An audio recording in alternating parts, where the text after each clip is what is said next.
As we all know, in wildlife photography we can't have big enough lenses. That's why I'm super happy to present you today's launched Sony 400-800mm, which I was able to test during the last 3 weeks in the heaviest possible conditions of the Swiss Alps. In this video I want to break down the most important improvements of this new lens so that you know by the end why this is the perfect new lens for you, or maybe why not. But let's get started from the very beginning. When I got this black package straight from Japan to my home, let's see what it is. Well, as you now already know, it was the brand new Sony 400-800mm. I can't wait to test it during the next week and share some of my first impressions. Let's go. Before we dive into actual photography and filmmaking and try to find the Alpine Ibex somewhere up there in the mountains, let's go over some key facts about the new lens. With an 800mm reach, this lens now offers the largest zoom in Sony's E-mount lineup. It starts with an aperture of 6.3 at 400mm and goes up to aperture 8 at 800mm. At 2475 grams, it is 360 grams heavier than the 200-600mm. The design closely resembles the 200-600, but with key enhancements like a better built lens hood that includes a filter window and a higher quality tripod foot. Overall, the lens is robust and excels in tough conditions, making it ideal for outdoor photography.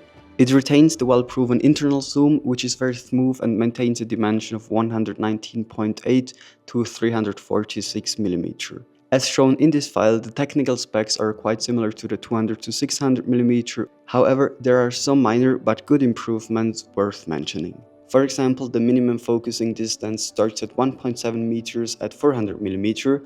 To compare, this is 1 meter closer than the 400mm 2.8. At 800mm, it increases to 3.5 meters.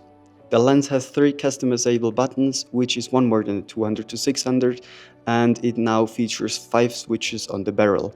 These are mostly similar to what we already know, but now we have a full-time direct manual focus button, which allows adjusting focus manually even with autofocus engaged. Speaking of autofocus, there is an improvement, and focus tracking works at 120 frames per second in burst mode, for example with the Sony Alpha 9 Mark III, and also it supports 240 frames in filmmaking. Last but not least, let's talk about the price. The lens is going to be around €3,000. That's quite a bit more expensive than, for example, the 200-600, which was around €2,100. But now I have talked enough about the specs. Let's head into nature to test the lens in practice. The goal for today is to find the Alpine Ibex. I'm in an area where I've already seen them a few times, and as you can see, the conditions today are absolutely beautiful. So at the place where I'm right now, I have quite a good overview about that whole area.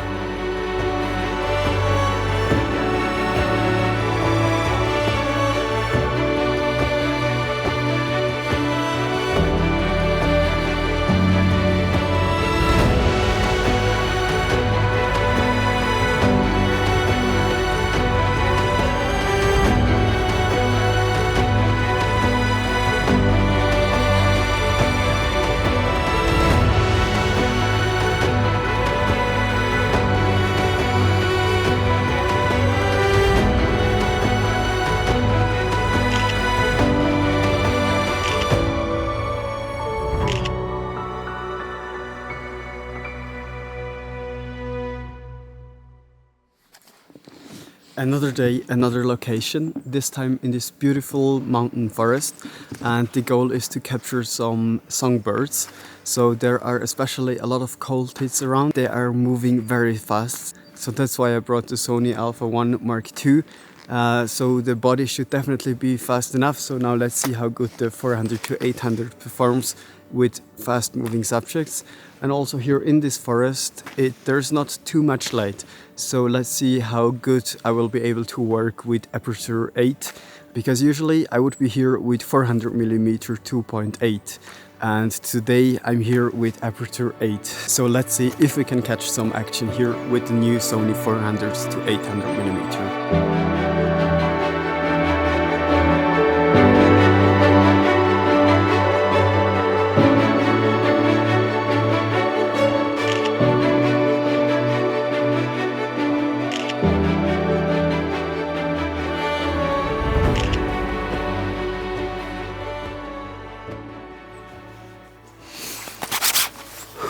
So slowly it's getting a little bit cold. I've now tried to photograph the songbirds for a few hours, and I think I got some good results. But to come back to my two concerns which I had in the beginning, one was how fast the lens is. So with the Sony Alpha 1 Mark II it was super fast, so that was no problem at all. But what turned out to be a problem, especially at this location right now, is that there is not enough light because it is cloudy, we're in the forest, and then if you have to use aperture 8 or 6.3, it works for some images, but especially with these very fast moving birds, you also have to go up with the shutter speed. So yeah, but this is obvious, you can't have everything with one lens. Otherwise, then having, of course, not enough light for some situations, I must say it was a lot of fun to work with the 400-800 at this place here. Now it is getting very cold here sitting in the snow, so I would say I will just pack everything together and then we'll see us again on another day at another location. For this I drove to Lake Constance. As you can see, maybe in the background there are already a lot of ducks, especially some tufted ducks. Now I'm trying to compare the Sony 400-800mm with the Sony 200-600mm.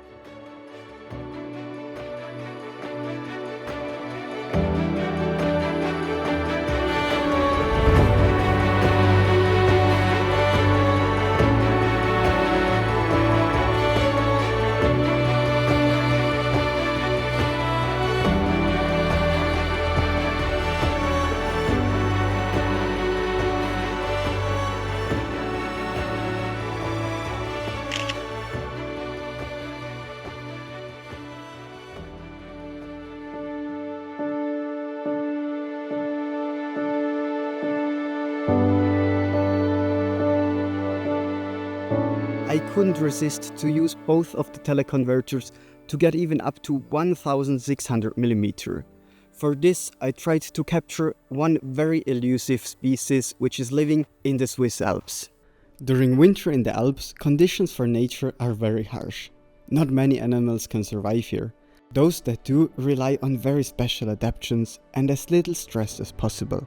For me, this means prioritizing having as minimal an impact as possible.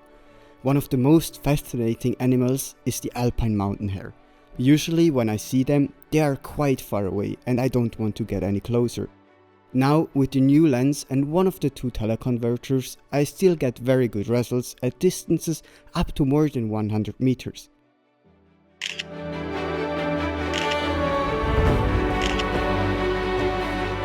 By the way, if you want to have a better look at the quality of all these images, you can find all the raw files at the link in the description.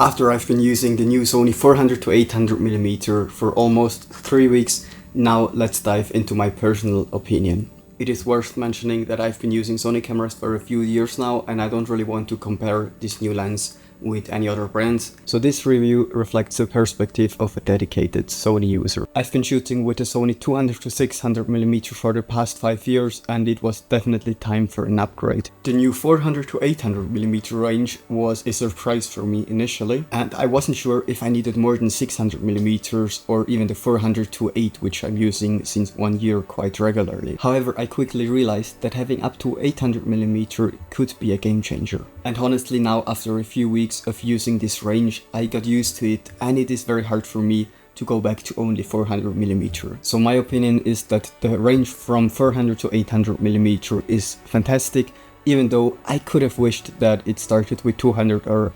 300mm. Okay, next, shooting with an aperture of 6.3 or even up to 8 works well in most situations. But almost most important for me is the overall balance of the lens, which makes it very easy to shoot handheld. Even filmmaking with 4x slow motion works handheld. The extended reach is so nice for capturing natural behavior without disturbing wildlife. The ability to shoot with 800mm or even up to 1600, it really changes the game for wildlife filmmaking in my opinion. at least for me personally, because I've never used more than 600mm or maybe very rarely 1200 with the teleconverter. Alright, so to wrap this up, I personally will definitely be using the 400 to 800mm for a lot of my upcoming photo and film projects. Meanwhile, the 200 to 600mm, which has done a very good job over the past 5 years for me, will retire from my active gear lineup. And what this means for you is, if you already have a 200 to 600mm and you are happy with it, then I wouldn't say you have to buy the new 400 to 800mm. But for me personally, now after more than 5 years, it was definitely time to get an improvement in faster autofocus especially, but also in sharpness. When you get used, for example, to the 400mm 2.8, what is a very luxury problem, I know about that, but this is just so much sharper than the 200 to 600, and now the 400 to 800 is going definitely more into the direction of the 400mm when talking about sharpness. So yeah, overall, if someone asks me from now on which one lens should I buy for wildlife photography and filmmaking, you will hear my advice to buy this lens. I hope this video has given you a good overview about the new Sony 400 to 800mm. I am really looking forward to read your comments. What are you thinking about this new lens? And also please let me know if you have any feedback about this review, because it's the first review on this channel and I'm sure there is a lot to improve.